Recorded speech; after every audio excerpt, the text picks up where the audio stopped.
Super star Rajinikanth versus Duraimurugan இவங்க 2 பேருமே ஒரு சீனை ரீக்ரியேட் பண்ணியிருக்காங்க அப்படின்னு தான் சொல்லணும். அது என்னன்னா, வேலையில்லா பட்டதாரி படத்துல விவேக் சார் மைண்ட் வாய்ஸ்ன்னு நினைச்சு வந்து வெளியே சத்தமா பேசிடுவாரு. அது மாதிரி தான் 2 பேருமே மைண்ட் வாய்ஸ்ன்னு நினைச்சு அவங்க அடி மனசுல இருக்கக்கூடிய விஷயத்த வந்து சத்தமா பேசிட்டாங்க மீடியா முன்னாடி அப்படின்னு தான் சொல்லணும்.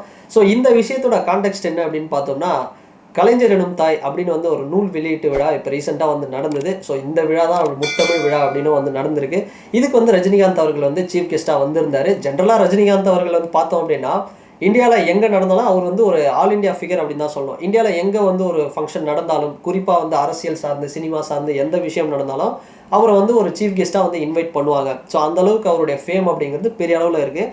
உதாரணத்துக்கு சொன்னோம் அப்படின்னா, அம்பானி அவங்களுடைய வீட்டு ஃபங்க்ஷனாக இருக்கட்டும், இல்லை அயோத்தியா ராம் டெம்பிள் இனாக்ரேஷனாக இருக்கட்டும், அப்புறம் ஆந்திராவில் இருக்கக்கூடிய டிடிபி பார்ட்டியுடைய என்டி ராமாராவுடைய ஒரு 100வது பர்த் ஆனிவர்சரி அந்த ஃபங்க்ஷனாக இருக்கட்டும், இது மாதிரி பல ஃபங்க்ஷனுக்கு வந்து அவர் போவார், ஸ்பீச்சும் கொடுப்பாரு. ஜென்ரலாகவே அவர் பேசுறது அப்படிங்கிறது ஒரு நியூட்ரலிட்டியாக இருக்கும். ஸோ ரொம்ப வந்து சர்ச்சை ஏற்படுத்துகிற மாதிரி ஒரு விஷயமா பேச மாட்டார். அவர் பேசுகிற விஷயம் அப்படிங்கிறது ரொம்ப வந்து என்ஜாய் பண்ணுற மாதிரி தான் இருக்கும். ஸோ அப்படி தான் பேசுவார். இருந்தும் ஒரு சில இடத்துலலாம் அவர் பேசுகிற விஷயம் வந்து ஒரு கான்ட்ரவர்சியை வந்து கிரியேட் பண்ணியிருக்கு. ஸோ அது வந்து அவர் இன்டென்ஷனாக பண்ணல அப்படின்னாலும், அவர் எதர்ச்சியாக பேசும்போது அது ஒரு பெரிய சர்ச்சையை வந்து கிளப்பியிருக்கு அப்படின்னு சொல்லலாம். உதாரணத்துக்கு என்டி ராமாராவ் அவர்களுடைய அந்த 100வது பர்த் ஆனிவர்சரி அந்த விழாவில் வந்து பேசும்போது என்ன ஆச்சு அப்படின்னா, சந்திரபாபு அவர்களை பற்றி கொஞ்சம் புகழ்ந்துன்றதை விட அவர் பண்ண அந்த ஸ்கீம்ஸ், அந்த டெவலப்மெண்ட்ஸ் நிறைய விஷயங்கள் வந்து பேசியிருந்தார். அப்படி பேசும்போது அது ஆப்போனண்ட்டில் இருக்கக்கூடிய ஜெகன்மோகன் அவருடைய பார்ட்டியில் இருக்கிறவங்களுக்குலாம் வந்து பெரிய ஒரு கோவத்தை வந்து ஏற்படுத்திச்சு. உதாரணத்துக்கு ரோஜா அவங்க வந்து என்ன சொல்லியிருந்தாங்க, ரஜினிகாந்த் வந்து விஷயம் தெரியாமல் பேசுகிறாரு அப்படிங்கிற மாதிரிலாம் சில விஷயம் வந்து சொல்லியிருந்தாங்க. அந்தளவுக்கு வந்து சர்ச்சையாயிடுச்சு. ஸோ இந்த விஷயமும் வந்து பார்த்தோம் அப்படின்னா, என்ன துரைமுருகன் அவர்களுக்கும் ரஜினிகாந்த் அவர்களுக்கும் ஒரு சின்ன இது வந்து ஒரு சர்ச்சை அப்படின்னு சொல்ல முடியாது. 2 பேருமே நாங்கள் வந்து ஃப்ரெண்ட்ஸ் தான், இது வந்து ஜோக் அப்படின்னு வந்து சொல்லியிருந்தாங்க. ஆனால் ஒரு விஷயத்தை வந்து டெப்த்தாக அனலைஸ் பண்ணி பார்த்தோம் அப்படின்னா, ஜோக் அப்படிங்கிற ஒரு விஷயத்தை தாண்டி ஒரு அரசியல் வந்து இது பின்னாடி வந்து இருக்குது. ஜென்ரலாகவே ரஜினிகாந்த் அவர்கள் இப்போ இந்த ஃபங்க்ஷனுக்கே வந்திருந்தால் அவர் பார்த்தோம்னா அந்த டாபிக் என்னவோ கலைஞர் அவர்களை பற்றி பேசுறது, அவருக்கும் கலைஞர் அவர்களுக்கும் உண்டான அந்த உறவு என்ன அப்படிங்கிறத அதை பேசிட்டு, ஸ்டாலின் அவர்களுக்கும் வந்து அவருக்கும் இருக்கிற அந்த ரிலேஷன்ஷிப் பற்றி பேசிட்டு வந்து போயிருக்கலாம். ஆனால் இந்த இடத்துல துரைமுருகன் அவர்களை வந்து அவர் மென்ஷன் பண்ணுறதுக்கு காரணம், ஸோ நிறைய விஷயம் இருக்குது. அது என்ன அப்படின்னு பார்த்தோம்னா, ஸோ ஓல்டு ஸ்டூடெண்ட்ஸ்லாம் வந்து பார்த்தோம்னா அவங்க பாஸ் ஆகிட்டு ரேங்க் எடுத்துகிட்டு அவங்க வந்து விட்டு போகமாட்றாங்க. ஸோ இந்த மாதிரி ஒரு விஷயம் சொல்லியிருந்தாரு. அவர் வந்து துரைமுருகன் அவரை மட்டும் மென்ஷன் பண்ணி சொல்ல, ஒட்டுமொத்தமாக நிறைய பேர் இது மாதிரி இருக்காங்க. டிஎம்கே பார்ட்டியில் ஓல்டு ஸ்டூடெண்ட்ஸாக இருக்காங்க. அவங்க வந்து கலைஞர் அவர்களுடைய காலத்துலேருந்தே இருக்காங்க. ஸோ இப்போ ஸ்டாலின் அவர்கள் கூடவும் வந்து ட்ராவல் பண்ணுறாங்க. அவங்க வந்து அந்த கிளாஸை விட்டு போக மாட்றாங்க அப்படிங்கிற மாதிரி ஜோக்காக வந்து சொல்லியிருந்தாரு. இதுக்கு வந்து துரைமுருகன் அவர்களும் வந்து கொஞ்சம் கடுப்பாகலை. பட் இருந்தாலும் அவர் ஒரு ரிப்ளை கொடுத்துருந்தாரு. இப்போ வந்து பல்லு போன நடிகர்கள் வந்து வயசானவங்கள்லாம் வந்து நடிக்கிறதுனால யங்ஸ்டர்ஸ்க்கு வந்து ஆப்பர்ச்சுனிட்டி இல்லாமல் போகுதா யங் ஆக்டர்ஸ்க்கெலாம் அப்படிங்கிற மாதிரி சொல்லியிருந்தாரு. ஸோ இந்த பக்கம் ரஜினிகாந்த் அவர்களும் ஒரு எண்டு வச்சுட்டாரு. ஸோ அவர் என்ன சொன்னாலும் ஓகே, அவர் என் ஃப்ரெண்டு தான், எங்களுக்குள்ள ஒரு ஃப்ரெண்ட்ஷிப் தான் இருக்குது அப்படின்னு வந்து சொல்லியிருந்தாரு. ஆனால் டீப்பாக ஒரு விஷயத்தை அனலைஸ் பண்ணி பார்த்தோம் அப்படின்னா, ரஜினிகாந்த் அவர்கள் இன்டைரக்டாக டிஎம்கேவுக்கு வந்து ஒரு அலர்ட்னஸ், ஒரு அங்கே இருக்கக்கூடிய ஒரு நெகட்டிவிட்டியை வந்து ஒரு கிரிட்டிக்ஸ் பண்ணியிருக்கிறாரு அப்படின்னு தான் சொல்லணும். அது என்னென்னா, இன்னமும் பார்த்தோம் அப்படின்னா டிஎம்கே பார்ட்டியில் ஸோ கலைஞர் அவர்கள் இருந்த காலத்துலேருந்தே வந்து நிறைய பேர் வந்து இப்போ ட்ராவல் பண்ணிட்டு இருக்காங்க.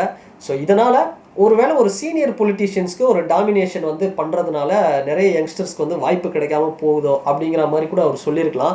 ஏன்னா ஒரு உதாரணத்தை நம்ம எடுத்து பார்த்தோம்னா, ஒருவேளை இந்த ஒரு விஷயம் இருக்குமோ, ஓகே டிஎம்கே பார்ட்டிக்குள்ளே இது மாதிரியான ஒரு விஷயம் இருக்குமோ அப்படின்னு கூட வந்து நம்மளை யோசிக்க வைக்கும். அது என்னன்னா, ஸோ உதாரணத்துக்கு நம்ம சொல்லணும்னா, மக்கள் நீதி மய்யம் கட்சி கமல் சார் வந்து பெரிய அளவில் ஒரு மாசா வந்து தொடங்கினாரு. நான் வந்து டிஎம்கே ஏடிஎம்கே கூட அலைன்ஸ் வைக்க மாட்டேன் அப்படின்னு வந்து சொன்னார். ஆனால் அதுக்கப்புறம் டிஎம்கே கூட அலைன்ஸ் வச்சுட்டாரு. ஆனால் கமல் சார் தனியாக இருந்த போதே பார்த்தோம் அப்படின்னா, அவருடைய கட்சி சார்பாக இருந்த கேண்டிடேட் 1 லட்சம் 1.5 லட்சம் வாக்குகள்லாம் வந்து வாங்கியிருந்தாங்க. அந்த அளவுக்கு அவருக்கு மாசு இருந்தது. ஆனால் அவர் டிஎம்கே கூட வரும்போது அவருக்கு ஒரு எம்பி சீட்டு கூட வந்து கொடுக்கல. ஸோ அந்த அளவுக்கு வந்து எப்படி யூஸ் பண்ணாங்க டிஎம்கே பொறுத்த வரைக்கும் கமல் சாரை பார்த்தோம்னா, ஏடிஎம்கேல இருக்கக்கூடிய நடிகை விந்தியா வந்து எப்படி வந்து பிரச்சாரம் பண்ணுவாங்க, கேம்பெயினிங் போவாங்க, அது மாதிரி தான் வந்து கமல் சாரை வந்து இருந்தார். ஸோ அவருக்குன்னு ஒரு பெரிய அளவில் வந்து ஒரு சீட்டு வந்து கொடுக்கப்படலை. ஸோ அந்த மாதிரி ஒரு பிரச்சார பீரங்கி மாதிரி தான் வந்து கமல் சார் வந்து சுற்றிட்டு இருக்காரு. ஸோ இந்த விஷயத்தை வந்து ரிலேட் பண்ணி பார்த்தோம் அப்படின்னா ஒரு உண்மை கூட இருக்கலாம். ஏன்னா டிஎம்கே வந்து பெரிய அளவில் ஒரு பெரிய பார்ட்டி, அங்கே வந்து எல்லாருக்குமே வந்து சீட்டு கொடுக்க முடியாது. ஸோ யங்ஸ்டர்ஸ் இருக்காங்க, ஒரு 40 வயசு 50 வயசில் இருக்கிறவங்க வந்து இருந்தாலும் கூட ஸோ அந்த டைமில் வரும்போது ஒரு 70 வயசு 80 வயசு இருக்கக்கூடிய சீனியர் பொலிட்டீஷியன்ஸ்க்கு அவங்க கலைஞர் அவர்கள் காலத்துலேருந்து இருக்கிறதுனால அவங்களே வந்து மறுக்க முடியாது. ஸோ ஸ்டாலின் அவர்கள் கூட வந்து சொல்லியிருந்தாரு அசம்பிளி எலெக்ஷன் டைமில் இருக்கிறது 234 தொகுதிகள் தான், அதனால் வாய்ப்புகள் சில பேருக்கு வந்து கிடைக்காமலும் போகலாம், அதனால் நீங்கள் தொடர்ந்து வந்து கட்சி பணியை வந்து தொடருங்க அப்படிங்கிற மாதிரி சொல்லியிருந்தாரு. இந்த எம்பி எலெக்ஷனில் 40 தொகுதி தான், அவ்வளோதான், அதுக்குள்ளே தான் வந்து தர முடியும். அந்த மாதிரி சீனியர் பொலிட்டீஷியன்ஸோடைய அந்த மூத்த அரசியல்வாதிகளுடைய அந்த டாமினேஷன் அப்படிங்கிறது வந்து கட்சிக்குள்ளே இருக்கலாம். ஸோ இந்த ஒரு விஷயம் ஒருவேளை ரஜினிகாந்த் அவர்கள் வந்து ஒரு இன்டைரக்டாக கூட சொல்லியிருக்கலாம். ஸோ அப்படி கூட வந்து எடுத்துக்கலாம். ஸோ ஃப்யூச்சரில் வந்து டிஎம்கே கொஞ்சம் வந்து பார்த்து வந்து பண்ணணும், ஒன்லி சீனியர் பொலிட்டீஷியன்ஸ்க்கு மட்டுமே நீங்கள் இம்பார்ட்டன்ஸ் கொடுத்தீங்க அப்படின்னா இடையில இருக்கக்கூடிய ஒரு 50 வயசு 40 வயசு இந்த மாதிரியான பொலிட்டீஷியன்ஸ் வந்து ஒரு அதிருப்தியில் இருப்பாங்க, அவங்க வந்து வெளியே கூட வந்து போகலாம். ஒருவேளை இன்னைக்கு வந்து விஜய் அவர்கள் வந்து பெரிய அளவில் வந்து எமர்ஜ் ஆகிட்டு இருக்கிறாரு தமிழக அரசியலில். ஸோ ஒருவேளை அவங்க ஒரு கருத்து வேறுபாடு ஏற்பட்டு வெளியே கூட வந்து அவங்க போகலாம் வேற பார்ட்டிக்கு. ஸோ அது மாதிரியான ஒரு விஷயமா கூட வந்து இதை வந்து சொல்லியிருக்கலாம். இப்போ எண்ட் ஆஃப் த டே அவங்க ரெண்டு பேரும் என்ன பண்ணிட்டாங்க அப்படின்னா, என்னதான் ரஜினிகாந்த் அவர்களுடைய ஃபேன்ஸ் வந்து சரி, இல்லை டிஎம்கேல இருக்கிறவங்களும் சரி, சோஷியல் மீடியாவில் ஒரு சின்ன ஒரு மீம்ஸ் போட்டுட்டு இருந்தாலும் ஒருத்தர் அப்படியே பேசிக்கிட்டு இருந்தாலும் ரஜினிகாந்த் அவர்களும் சரி, துரைமுருகன் அவர்களும் ஒரு எண்டு வச்சுட்டாங்க, நாங்கள் வந்து ஃப்ரெண்ட்ஸு, ஸோ நாங்கள் வந்து இதை வந்து ஒரு பெரிய கான்ட்ரவர்சி ஆக்க வேணாம் அப்படிங்கிற மாதிரி ஒரு எண்டு வச்சுட்டாங்க. ஆனால் இதையும் தாண்டி யோசிக்க வேண்டிய விஷயம், ரஜினிகாந்த் அவர்கள் ஒரு அலர்ட் வந்து பண்ணியிருக்கிறாரு அப்படின்னு தான் சொல்லணும். ஸோ ரஜினிகாந்த் அவர்கள் இந்த ஒரு விஷயம் மூலயமா ஒரு விஷயத்தை வந்து உணர்த்திருக்கிறாரு அப்படின்னு தான் சொல்லணும். அது என்னன்னா, ஒன்லி வந்து டிஎம்கே சீனியர் பொலிட்டீஷியன்ஸ்க்கு மட்டுமே ஒரு இம்பார்ட்டன்ஸ் இல்லாமல் எல்லாருக்குமே ஒரு ஈக்குவல் ஆப்பர்ச்சுனிட்டி உள்ளுக்குள்ளே வந்து புதுசாக வர யங்ஸ்டர்ஸ்க்கும் வந்து பெரிய அளவில் வந்து ஒரு இம்பார்ட்டன்ஸ் தரணும் அப்படிங்கிற மாதிரி வந்து சொல்லியிருக்காங்க. ஸோ அதுதான் இந்த விஷயத்தை பொறுத்தவரை கன்க்ளூஷனாக ஒரு விஷயம் சொல்லணும் அப்படின்னா, ரஜினிகாந்த் அவர்கள் வந்து இந்த ஃபங்க்ஷனுக்கு வந்துட்டு வெறும் கலைஞர் அவர்களை பற்றியும் ஸ்டாலின் அவர்கள் பற்றியும் திமுக கட்சியை பற்றியுமே வந்து சொல்லிட்டு போயிருக்கலாம்.